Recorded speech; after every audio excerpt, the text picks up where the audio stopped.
Shoutout pala ulit kay Edito Sulima sa Saudi Riyal na kanyang ibinigay. At shoutout din kay Ermar Altamera sa 2 beses na super thanks, maraming salamat po sa inyo. Shoutout din pala sa iyo idol at congrats sa anak mo na nanalo sa paligsahan na kanyang sinalihan, mabuhay po kayo. Gusto ko rin batiin ang lahat ng mga subscribers natin na patuloy na sumusuporta, at sa mga hindi ko pa pala naisama sa mga pagbati natin ay humihingi ako ng pasensya. Mahal ko po kayo lahat mga idol at pagbubutihin ko pa ng maigi. Lumipat ang eksena kung saan inihayag na ang Great Celestial Banquet ay tumatagal ng hindi bababa sa 15 araw at maaari pang umabot ng 1 buwan. At sa pagtatapos ng 3 araw ng mga paunang paligsahan ay binigyan ang mga kalahok ng 1 araw na libreng oras, kung saan naangkop rin ito sa ating bida na si Jin Taekyung. Kung saan ang mga tao ay tinitigan siya ng maigi. Dahil sa mga araw na yun ay nandoon ang kanyang kapatid na si Wai Kyung upang siya ay kanyang bisitahin. Dito ay makikita na sabik na niyakap siya ni Wai Kyung habang sinasambit ang pangalan ng kanyang bunsong kapatid. Samantala si Mujin naman ay nakayakap rin sa paanan ng bida at tinatawag ang pangalan ng kanyang squad leader. Kasabay nito ay napaubo ng malakas ang matandang Fire King sa tabi upang pahintuin na sila dahil ang mga tao ay nakamasid na sa kanila at tila nakakahiya daw ito para sa kanya. Inihayag naman ni Wai Kyung sa ating bida na sobrang ipinagmamalaki daw siya nito. Sa puntong yun ay ramdam na ni Taekyung ang sobrang hiya sa mga pinaggagawa ni Wai Kyung. At sa paanan naman ng bida ay sobrang higpit na yumayakap si Mujin sa kanya, kung saan sinasambit niya na ang kanyang master daw ang siyang nangunguna sa mga paunang paligsahan. Wika pa niya na siya daw ang karangalan ng pamilyang Jin ng Taiyuan. Samantala napansin agad ng bida na kung anong kalokohan naman daw kaya ang mga pinaggagawa ng hinayupak na bastardong ito. Sa sandaling ito ay itinulak ni Taekyung ang kanyang kapatid. At pagkatapos ay tinitigan niya ng mapanakit na tingin si Mujin at tinatanong ang takmol na ito kung nawawala na daw ba siya sa kanyang sarili. Sinabi rin ng bida na umalis na daw siya sa kanyang mga paa. Tumugon naman si Mujin na oo daw at nawawala na daw siya sa kanyang sarili dahil sa sobrang saya at dahil na din daw napakalakas na ng kanyang master. Dahil dito, pumutok na sa galit si Taekyung kung saan binabatukan niya ng mga suntok ang pagmumukha ni Mujin. At paulit-ulit na sinasambit ni Taekyung na bitawan na daw siya nito. Samantala si Mujin ay umiiyak dahil sa sobrang saya kahit pa man na binugbog siya ng bida. Dito ay makikita na nagkaroon si Mujin ng maraming bukol sa kanyang ulo habang paulit-ulit niyang sinasambit sa bida na maraming salamat daw. Tinanong rin siya ng bida kung bakit ganito ang kanyang mga reaksyon sa kanya. Ilang sandali ay pinatikim siya ulit ni Taekyung ng nag-aalboroto na suntok, kung saan si Mujin ay tuluyan ang na-knockout dahil sa ginawa ng bida. Wika pa ni Taekyung na napakabastardong bakla raw ni Mujin at nakakadiri. Kasabay nito ay mayroong tumilapo na maskara mula sa mga damit ni Mujin. Kaya't agarang kinuha ni Taekyung ang maskara at nagtataka kung ano kaya ang bagay na ito. Sa puntong yun ay iniisip ni Taekyung kung anong klaseng ginto na maskara daw ito, at ano din daw kaya ang motibo ni Mujin kung bakit niya dinadala ito. Kaya sa oras na ito ay nakapagdesisyon si Taekyung na kukunin niya na lang ang maskara na ito dahil mukhang totoong ginto raw ito. Matapos tumayo ni Taekyung ay agad niyang napansin ang Fire King na nakatitig sa kanya. Kaya't agarang lumiko sa ibang direksyon ang Fire King habang ito ay napapaubo at sabay sabi ng ahem. Samantala ang dalawang magkapatid ay napatingin sa matandang Fire King. Ilang sandali ay mabilis na nilapitan ni Taekyung ang Fire King at tinanong niya ito kung maganda daw ba ang mga ginawa niya sa paligsahan. Galit na tumugon naman ang Fire King sa ating bida na ang mga ginawa niya raw ay isang maliit na bagay lamang. Sinabi rin ng Fire King na kahit sino raw ay kayang gawin ang mga ginawa ni Taekyung, inihayag rin niya sa bida na huwag daw siya maging mayabang. Ngunit sumagot si Taekyung na sinabi daw ng mga tao sa kanya na hindi pa raw ito kailanman nangyari sa kasaysayan ng Great Celestial Banquet. Samantala pinagalitan siya muli ng Fire King at sinabi sa bida na ito raw ay isang preliminaries pa lang. At wika niya na ang mundo raw ng Miriam ay napakalaki at maraming mga dalubhasa ang mga hindi pa nagpapakita. Nagsalita muli si Taekyung na nagawa niya daw talunin ng 3 sa mga 10-peak dragons. Pero tumugon ang Fire King na ang mga tinalo niya raw ay mga mahihina. Pagkatapos ay inihayag ni Taekyung na nagawa niya daw iangat ang reputasyon ng kanyang karangalan at ng Scorching Clan. Kaya tinanong niya ang Fire King kung bakit hindi man lang niya daw magawa na purihin siya kahit isang beses lang. Kaagad namang tumalikod ang Fire King sa bida at inihayag sa kanya na mahaba pa raw ang lalakbayin niya. Ilang sandali ay bigla na lamang lumapit si Wei Qiang sa bida kung saan siya ay tinapik nito sa kanyang likuran. At dito ay kinausap siya ng kanyang kapatid gamit ang kanyang sound transmission na huwag niya na daw masyadong pansinin ang Fire King. Dahil nagawa na daw niya umano na ipagmalaki ang bida sa lahat. Kasabay nito ay makikita ang Fire King na sobrang saya at tuwang-tuwa dahil sa mga naabot ng ating bida sa Great Celestial Banquet. Matapos ng lahat, ay bigla na lamang nagsalita ang Fire King sa bida, kung saan ipinaalala sa kanya na huwag daw siya maging mayabang dahil lang natalo niya ang ilang mga martial artist na hindi kilala.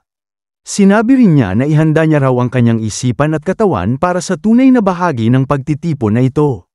Tinanong rin niya si Tae Qiang kung ito ba ay kanyang naiintindihan.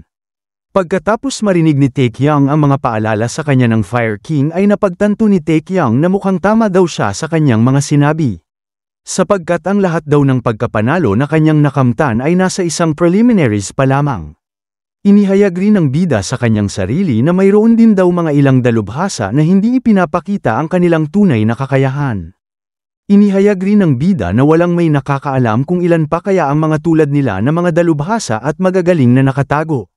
Sa puntong yon, ay napangiti si Tae Qiang at tila nabuhayan muli at inihahanda ang kanyang sarili sa mga mas malakas na martial artist.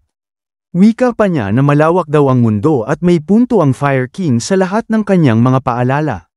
Nang sandaling yon, ay agad na tumugon ng malakas si Tae Qiang sa kanyang master, na ang lahat raw ng kanyang mga sinabi ay isa sa alang-alang niya sa kanyang isipan. Pagkatapos ng lahat ay lumipat ang eksena sa kalapit na templo na tinitirhan ni King Dharma. Kung saan sa mga oras na ito ay nagawa niyang makatulog habang siya ay nakaupo.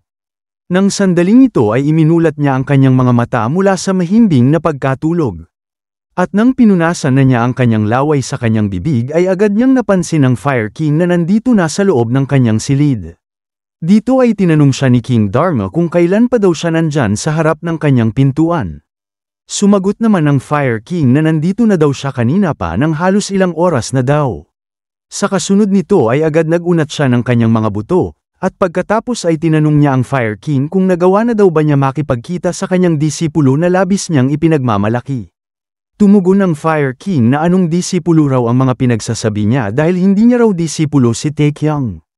Sumagot naman si King Dharma na hindi nga raw niya disipulo pero labis niya naman daw ipinagmamalaki ang bata sa lahat. Tumatawa na tumugon ang Fire King na ito raw ay kanyang inaasahan na mula kay Tae Qiang. Inihayag rin niya na ang mga paunang paligsahan raw noon sa Great Celestial Banquet ay hindi naman malaking bagay noong kabataan niya. Nagsalita si King Dharma na hindi naman daw sumasali ang Fire King sa mga iyon dati. Tumugon ang Fire King na hindi daw yun umiiral noong kabataan niya. At noong dati sa panahon daw nila ay ang mga sekta ng Orthodox faction ay laging nag-aaway tungkol sa Northern Miriam at Southern Miriam at kung ano-ano pa. Sumang-ayon naman si King Dharma sa mga inihayag ng Fire King. Pagkatapos ng lahat ay inihayag ni King Dharma sa Fire King na siya daw ay nasorpresa sa kanya. Sapagkat hindi niya raw naramdaman ang presensya niya noong dumating siya dito. Kaya't tinanong niya ang Fire King kung nagawa ba niya paunlarin ang kanyang martial arts. Nang marinig niya ito mula kay King Dharma ay sinabi niya sa monghe na mukhang lumalala na raw ang kanyang kalagayan.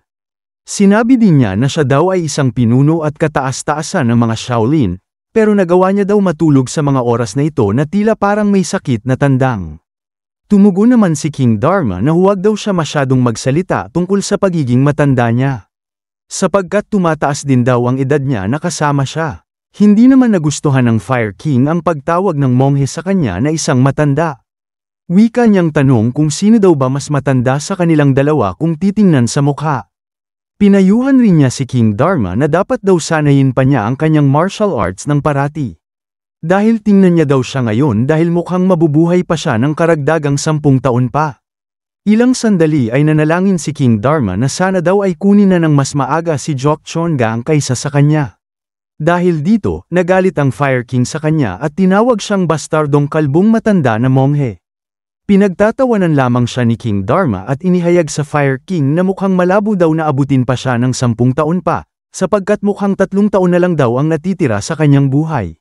Galit namang tumugon ang Fire King kung mayroon daw ba nagsabi sa kanya na isang makalangit na espiritu o kung anuman. Wika pa niya na gagawin niya daw ang lahat upang mabuhay pa ng daan-daang taon. Sumagot naman si King Dharma na napakatakaw niya naman daw kung ganoon. Tinanong rin niya ito kung ilang taon pa ba ang binabalak niya na mabuhay. Nagsalita ang Fire King na hindi niya daw alam pero pipilitin niya daw magpatuloy hanggang huli.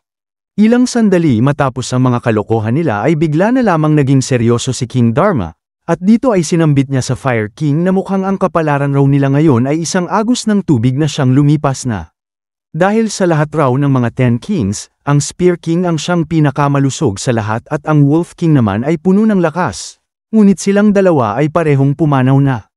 At ang natitira na lamang ngayon daw ay pawang matatanda na, samantala ang iba naman daw ay hindi nila alam kung nasaan.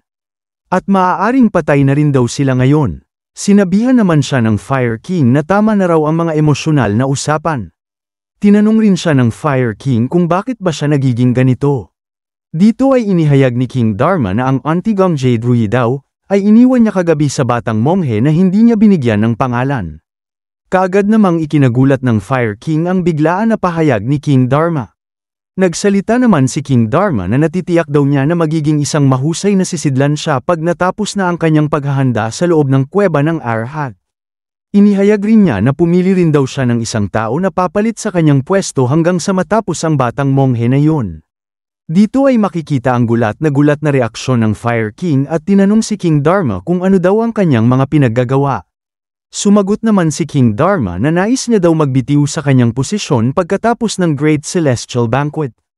At kung papayagan daw siya ng kalangitan ay maaari pa siyang mabuhay pa ng 1 taon. Ngunit inihayag rin niya na yun na rin daw ang kanyang katapusan. Nagtanong naman ang Fire King kung yun daw ba ang sinabi sa kanyang ng makalangit na espiritu. Hindi naman sumagot si King Dharma at sinambit sa Fire King na kailangan na daw niyang magpahinga kaya't maaari na daw siyang umalis ngayon. Sinubukan pa sana siyang kausapin ng Fire King pero hindi na siya sumagot sa kanya, at ang tanging binigkas niya lang ng sandaling iyon ay amataba sabay palo sa kanyang hinahawakang gamit. Matapos ng lahat ay bumalik ang eksena sa Great Celestial Banquet, kung saan sa labas ay mayroong ilang mga nakaparada na karwahe. At sa katabi nito ay makikita ang mga libu-libong martial artist na nakatayo sa isang harapan ng maliit na entablado. Kasabay nito ay makikita si Taekyang na isa rin sa mga tao na nakatayo doon. At mula sa kanyang likuran ay pinag-uusapan siya ng dalawang kalalakihan na siya daw ang hidden dragon ng Shanxi na si Jin Taekyang. Sinabi din ng isa na mukha daw siyang mas bata pa kaysa sa pinakamabata sa mga kasamahan niyang disipulo. Inihayag naman ng kausap niya na ang edad daw ay hindi basehan, at ang basehan daw dito ay ang galing at husay. Nagtataka rin ang lalaki niyang kausap kung paano daw niya nagawa na maging mahusay sa 1 taon lamang na pagsasanay sa ilalim ng Fire King. Iniisip rin nila kung siya ba ay may taglay na katawan ng Divine Martial Artist o kung ano.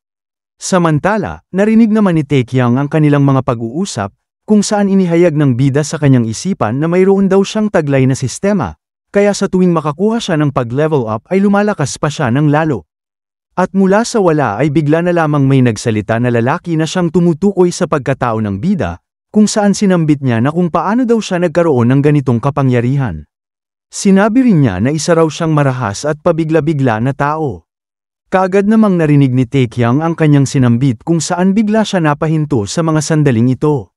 Sa sumunod nito ay pinag-uusapan siya ng 3 mga kalalakihan kung saan nagsalita ang isa sa kanila na karapat-dapat daw siyang ipakain sa mga aso kasama ng dumi, wika pa niya na hindi daw siya magiging kontento kahit pa itapon siya sa inidoro ng ilang buwan. Inihayag rin ng isa na kung paano daw naging kulang ang kanyang kaalaman kumpara sa martial arts ni Taekyang, habang ang isa naman ay nagsasalita na napaka-imposible daw na natalo siya nito, at mukhang kailangan niya daw baguhin ang kanyang mga pananaw sa susunod. Sa mga sandaling yun ay tila nagalit si Taekyang sapagkat hindi niya nagustuhan ang mga pinag-uusapan ng 3 kalalakihan. Dito ay makikita na ang 3 pala na nag-uusap-usap ay ang mga kalalakihan na siyang tinalo ni Taekyang sa paligsahan. Sa puntong yun ay nagsitabihan ng mga tao at dito ay nagsalita si Taekyang at tinawag ang 3 na mga hinayupak na bastardo. At ang isa sa mga lalaki na nag-uusap ay si Kunlun Cloud Dragon Baekwo. Siya ang tinapakan sa mukha ni Taekyang sa 3 round at bumagsak mula sa ere. Dito ay tinanong niya si Taekyang kung paano daw niya nagawang magsalita ng mga walang kabuluhan sa kanyang mga bibig. At ang sumunod na lalaki ay ang mula sa beggar's sect na ang pangalan ay Gang Gibang. Siya ay binugbog ni Taekyang matapos niyang hawakan ang buhok nito sa ika-4 na round ng paligsahan. Dito ay kanyang sinabi sa bida na mukhang ang sarap niya daw siguro pairan ng tae sa kanyang mga mukha. At ang huling batang nagsasalita ay si Jaegal Gyeon mula sa Jaegal clan. Natalo siya kay Jin Taekyang sa ika-5 round ng paligsahan. Dito ay tinanong niya si Taekyang kung maaari daw ba niyang sabihin kung ano ang layunin niya nang sabihan siya nitong bastardo, wika pa niya sa bida kung alam ba niya kung ano ang ibig sabihin nito. Dagdag pa niya kung maaari din ba niya na ipaliwanag ng eksakto kung ano ang ibig sabihin nito sa kanya. Sa mga sandaling yun ay sumigaw si Taekyang at pinagsabihan ng tatlo na sila raw ay manahimik. Wika pa ng bida sa kanila na tama na raw ang lahat ng kanilang mga pinag-uusapan. Dahil dito, sumigaw rin ang tatlo sa harap ng mukha ng bida, kung saan inihayag nilang tatlo ang kani-kanilang mga hinaing sa kanya. Sa puntong yun ay nasagi sa isip ni Taekyang na mukhang gusto niya raw bugbugin ang tatlong ito ngayon din. Sa sandaling yun ay nagbigay si Taekyang ng mga suntok at sipa sa kanilang harapan, kung saan inis na siya sa tatlong lalaki na ito. Wika pa niya sa tatlo na sila raw ay lagot sa kanya kapag nagkita-kita raw silang tatlo sa labas. Samantala napa-atres naman ang tatlo at tila natakot sa mga pagbabanta na ibinigay ng bida sa kanila. Ilang sandali ay mayroong lalaki na umakyat sa entablado at tinawag ang pansin ng bida, wika pa niya kung siya daw ba ang hidden dragon ng Shanxi na si Jin Taekyang. Kasabay nito ay napahinto si Taekyang mula sa pagwawala. Dito ay lumingon si Taekyang at tinanong ang lalaki kung sino naman daw siya. Sa oras na ito ay bumungad sa harapan ni Taekyang ang matandang lalaki, kung saan ang isa niyang paa ay gawa sa isang metal. Siya ay nagpahayag sa bida na ikinagagalak niya daw na makilala siya nito. Sinabi rin niya na siya daw ay ang The Thousand-Faced Fox na si Song Ho. Samantala, nagtataka namang iniisip ni Taekyang kung sino ang lalaking ito at bakit ganito daw ang kanyang pangalan. Iniisip rin ng bida na ang palayaw niya daw ay hindi tugma sa kanyang hitsura. At mukhang ang matanda raw na ito ay mas kahawig sa fast food na kainan na KFC. Inihayag naman ni Master Song na marami daw siyang narinig tungkol sa mahusay na ipinakita ng disipulo ng Fire King. Kaagad namang nagpasalamat si Taekyang matapos niyang sambitin ito. Pagkatapos ay ipinaalam rin ng matanda sa bida na siya daw ang rason kung bakit maraming nakapasok na kalahok sa huling round ng paligsahan. Tinanong naman ni Taekyang kung paano daw yun nangyari. Nagsalita ang matanda dahil daw pinasabog ni Taekyang ang buong testing range at sa huling round raw ng preliminaries ay winasak din niya ang buong mekanismo. Dahil sa pangyayari daw na yun ay mayroong 100 tao pa ang nakapasa. At lahat sila daw ay madaling nakapasa dahil sinunog niya ang lahat ng mga bitag. Sa sandaling ito ay nakaramdam naman si Taekyang ng pagkakasala dahil sa kanyang mga ginawa. Matapos nito ay tinanong siya ng matanda kung hindi niya ba pinagsisihan ang kanyang ginawa. Nagtanong si Taekyang sa kanya kung ano naman daw ang ibig niyang sabihin dito. Tumugon ang matanda sa bida at tinutukoy nito ang pagwasak niya sa mekanismo. Dahil kung hindi niya daw yun ginawa ay mas kaunti sana ang mga katunggali niya ngayon.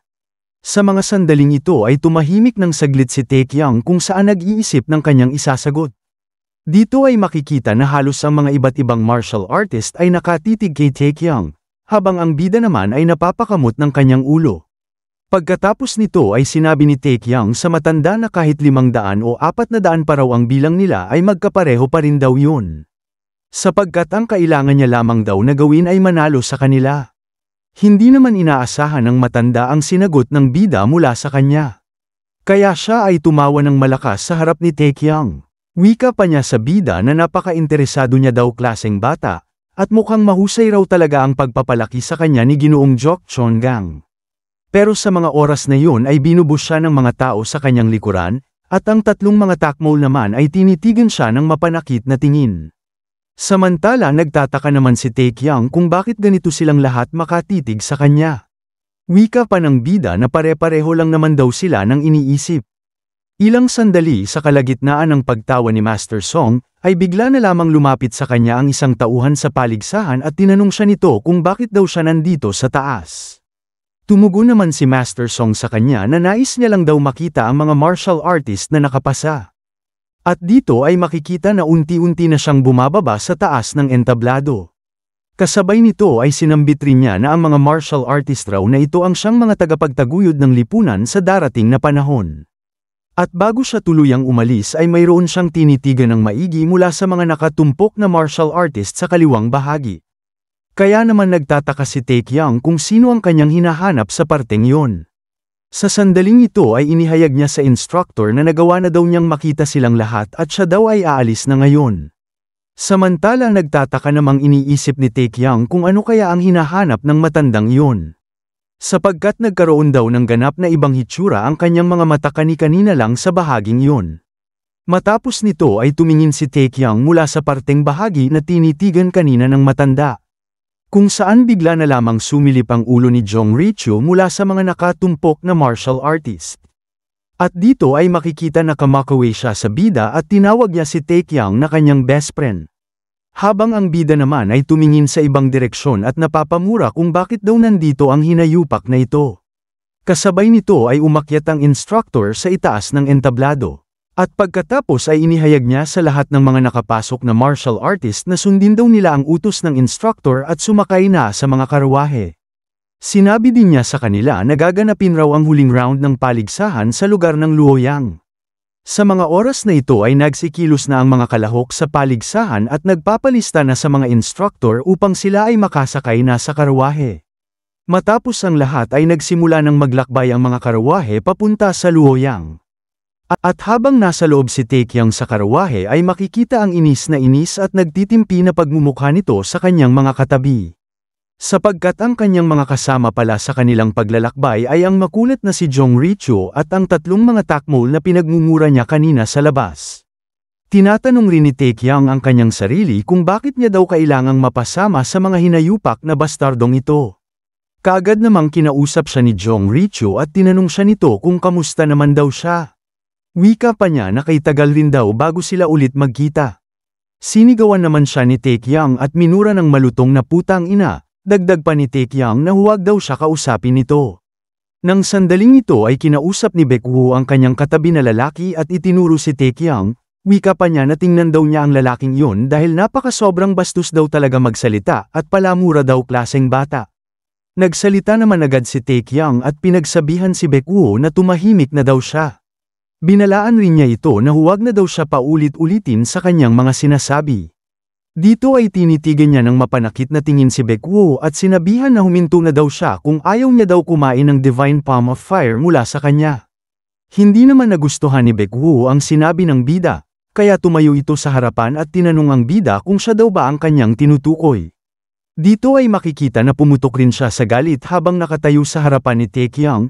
Wika pa niya na sobrang yabang na daw ni Taecyeon dahil nagawa niya lang daw manalo sa laban sa kanya. Nagbigay naman ng babala si Taecyeon kay Baekwo, kung saan muli niyang sinambit at pinaalala sa kanya na siya raw ay manahimik at umupo. Nang sandaling ito ay sinubukan niyang atakihin si Taecyeon ng kanyang kasanayan, kung saan gumamit pa ito ng chi sa kanyang mga pag-atake sa bida. Sa mga sandaling iyon ay hindi nagpatinag si Taecyeon at nanatili lamang na nakaupo. At sa mga oras na ito ay nagawa ni Taecyeon pigilan ang kanyang pag-atake, kung saan mahigpit na hinawakan ng bida ang kanyang kamay dahilan na mabigla si Baekwo sa mga oras na ito. Dito ay tinanong siya ng bida kung paano daw siya naglakas ng loob na sumalakay sa kanya. Kasabay nito ay binaluktot ni Taecyeon ang kanyang kamay, kung saan labis na nasaktan si Baekwo at sumigaw. Kasabay nito ay nakatingin ang iba nilang kasamahan sa loob. Kung saan kinukutsa siya ni Taecyeon dahil daw sa sobrang hina ng kanyang mga galaw. Sinabi rin ng bida kung isang teknik lang ba ng martial arts ang kanyang natutunan. Kasabay nito ay napatingin rin ng dalawa sa ginawa ng bida, kung saan narinig nila na nagtanong si Baekwo kung paano daw yun nangyari. Ngunit siya ay minura lamang ni Taecyeon at sinabihan na mas mahina lang daw talaga siya at mas malakas lang talaga ang bida kumpara sa kanya. Dito ay binigyan siya ni Taecyeon ng dalawang pagpipilian. Una daw dito ay kung tatanggap siya ng isang malakas at direktang hampas ng Divine Palm of Fire. O ang pangalawang opsyon naman daw ay kung tatanggap siya ng sunod-sunod na malumanay na atake ng Flame Extinguishing Divine Fist. Samantala, nanginginig namang tinanong ni Baekwo sa bida kung wala daw ba pangatlo na pagpipilian. Inihayag naman ni Taekyang na mukhang kamangha-mangha naman daw na naging mabait at mahina na ngayon ang tono ng kanyang pagsasalita. Kaagad namang nagsalita ang lalaki na siya daw ay mas matanda sa bida ng 4 na taon. Kaya magbigay naman daw siya ng kaunting galang sa kanya. Pero mas lalo pang binaluktot ni Taekyang ang kanyang kamay at kinutya ang lalaki, wika pa ng bida kung gusto daw ba niya kumain ng 4 na Divine Palm of Fire. Pagkatapos nito ay muli tinanong ni Baekwoo si Taekyang kung wala daw ba talagang pangatlo na pagpipilian.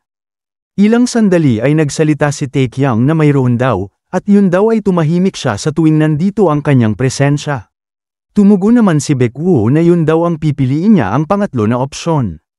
Kaagad namang sumang-ayon ang bida at inihayag na mas mabuti daw, para naman makapagbiyahe naman sila ng matiwasay. Sa mga oras na ito ay makikita ang lahat na tahimik at hindi kumikibo, samantala si Jong Richu naman ay hindi na naging madaldal. Habang ang dalawa naman ay tumitingin sa ibang direksyon at nakatalikod sa bida. Ilang minuto ay tinawag ni Taekyang ang lalaki na mula sa sekta ng mga pulubi. Pero ang lalaking pulubi na si Gang Gibang ay hindi sumasagot, kaya naman napaisip ang bida kung nagsasalita lang ba talaga ang hinayupak na ito kung ang pinag-uusapan ay tungkol sa tae. Sa puntong yun ay tinanong siya muli ni Taekyang kung narinig ba niya ang ibinigay niya na pagpipilian kay Baekwoo. Kaya wika niya sa kanya na siya ay pumili din doon sa 3. Sa mga oras na ito ay tila nagalit ang lalaki na nanggaling sa sekta ng mga pulubi. Kung saan inilabas rin niya ang apoy sa kanyang mga palad. Wika pa niya na ang 18 na subduang Dragon Palms niya ay isa sa 5 pinakamalakas na kasanayan sa buong mundo. Inihayag rin niya sa bida na wala na daw makakapantay sa kanya kapag naabot niya ang 8 antas ng mastery na ito. Binigyan naman siya ng nakakatakot na tingin ng bida at inihayag sa kanya na kung ano naman daw ngayon. Tumugon naman ang lalaki na sa kasamaang palad raw ay naabot niya lang daw ang 5 antas ng mastery na yon, kaya't ang pipiliin niya raw sa kanyang sinambit kanina ay ang pangatlong opsyon. Sa mga oras na ito ay hindi tumugon si Taekyang sa makulit na sagot ng lalaki. Matapos nito ay sinabihan siya ni Taekyang na kung ganun daw ay manahimik na siya. Kinausap rin niya ang sumunod na batang lalaki na si Jaegal Gyeon na nanggaling sa angkan ng Jaegal. Tinanong rin niya ito kung alin naman daw sa 3 ang kanyang pipiliin. Tumugon naman si Jaegal Gyeon na syempre naman daw ang 3 din daw ang mas mainam na pagpipilian sa lahat. Sa mga kasunod na galaw ay lumipat ang pansin ni Taekyang kay Jong Richu. Kung saan mabilis na itinaas ni Jong Richu ang kanyang mga kamay. Wika pa niya na nakakatakot raw ang bida, pero inihayag rin niya sa bida na mananahimik din daw siya dito tulad nila. Matapos ang mga kaganapan sa loob ng karwahe nila ni Taekyang, ay agad na nagpatuloy sila sa kanilang paglalakbay ng tahimik sa loob ng karwahe, kung saan sa mga sandaling ito ay narating na nila ang lugar ng Luoyang.